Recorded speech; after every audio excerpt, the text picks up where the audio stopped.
হালুয়া তো আমরা অনেক ভাবে খেয়েছি, তবে এইভাবে একবার সুজির এই দানাদার হালুয়াটা একবার তৈরি করে দেখুন।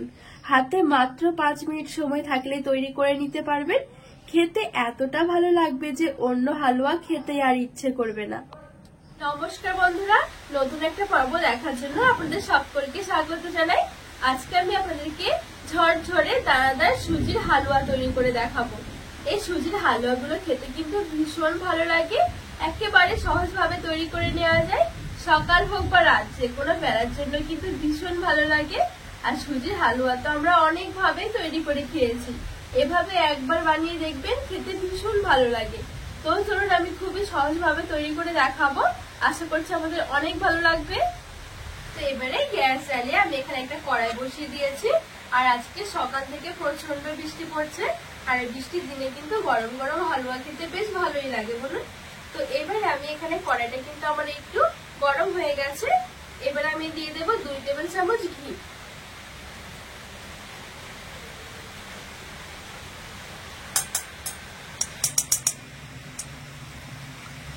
নিয়ে নিচ্ছি কিছুটা কাজু বাদাম, আর নিয়েছি কিছুটা আলমন্ড বাদাম। যে কোনো বাদাম থাকলে হাতের কাছে হবে। একটু ভেজে নেব।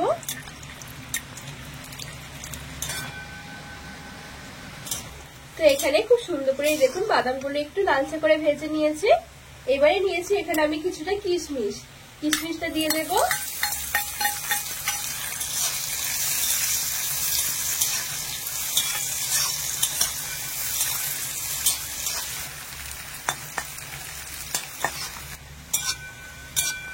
আর এখানে দেখুন কিশমিশ গুলো কিন্তু খুব সুন্দরভাবে ভাজা হয়ে গেছে। এবারে একটা প্লেটের মধ্যে আমি একটু নামিয়ে রাখবো।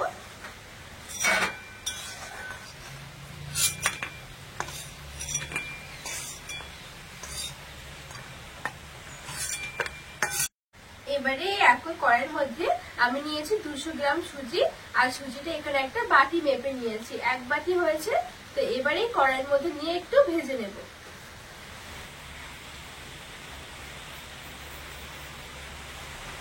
একদম হালকা আঁচে ভাজতে হবে। এবারে এই সুজির মধ্যে আমি দিয়ে দেব চিনি, আর চিনিটা স্বাদ মতন যে যেরকম মিষ্টি খেতে পছন্দ করে সেরকম দিতে পারে। তো এখানে আমি 4 টেবিল চামচের 3 টেবিল চামচ চিনি নিয়েছি। চিনিটা এই পর্যায়ে দিয়ে দিতে হবে। আর এই সুজির হালুয়াটা করতে 5 মিনিটের বেশি একদমই সময় লাগবে না, খেতে তো ভীষণ ভালো লাগে। তো চিনিটা একসাথে নেড়ে চেড়ে মিশিয়ে নেব।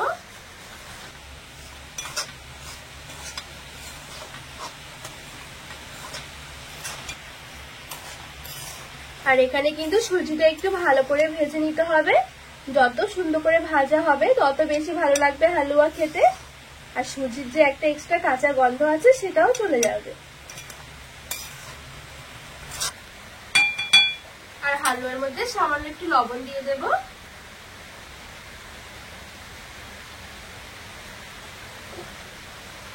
আর এখানে কিন্তু আমি সুজিটা পুরো 3 থেকে 4 মিনিট হালকা আঁচে ভেজে নিয়েছি। এখন কিন্তু খুব সুন্দর ভাজা হয়ে গেছে। আর সুজিটা যখন খুব সুন্দরভাবে ভাজা হয়ে যাবে তখন দেখবেন আগের মতো আবারও ঝরঝরে হয়ে গেছে, আর খুব সুন্দর একটা দানা দানা ভাব এসে যাবে।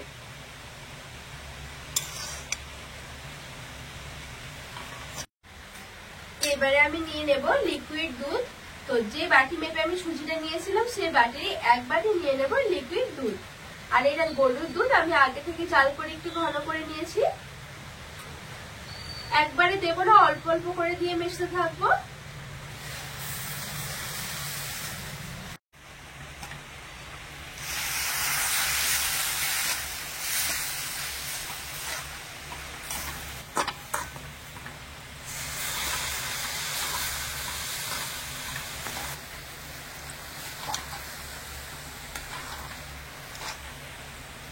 এখানে সবটুকু দুধ আমি দিয়ে দিয়েছি।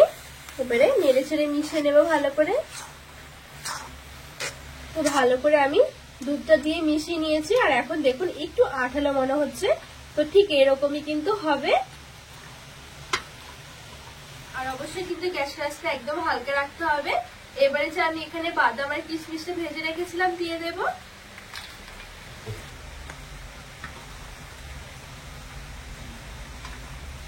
ভালো করে মিশিয়ে নেব।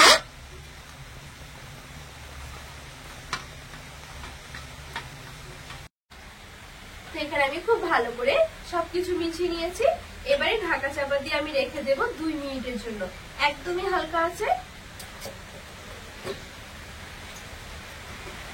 তো এখানে আমি 2 থেকে 3 মিনিটের মতন একটু হালকা আছে রান্না করে নিয়েছি। আর এখন কিন্তু আমাদের এই সুজির হালুয়াটা হয়ে গেছে।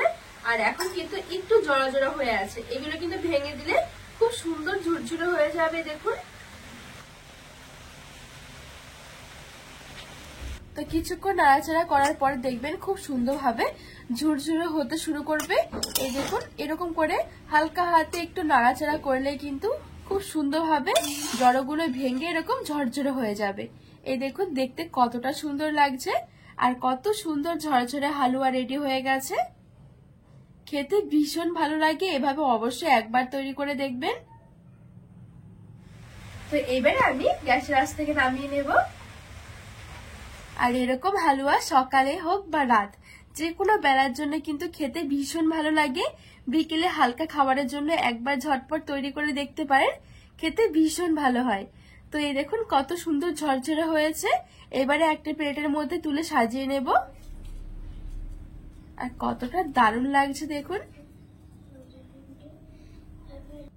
তো এখানে খুব সুন্দরভাবে আমি সাজিয়ে নিয়েছি। খেতে ভীষণ ভালো লাগে। আর এত অল্প সময়ে এত সুন্দর একটা রেসিপি হয়, সামান্য সুজি দিয়ে একটা অসামান্য রেসিপি বলতে পারেন। এতটা মজার হয় খেতে এই হালুয়াগুলো। আমরা তো সবসময় হালুয়া অন্যভাবে তৈরি করে খেয়েছি, তো এইভাবে একবার তৈরি করে দেখবেন, এর স্বাদ মুখে লেগে থাকবে। বন্ধুরা, আজকে এই সুজির হালুয়ার রেসিপি আমাদের কেমন লেগেছে অবশ্যই কিন্তু কমেন্ট করে জানাবেন। আর রেসিপিটি ভালো লাগলে চ্যানেলটিকে সাবস্ক্রাইব করে পাশে থাকা অনুরোধ রইল।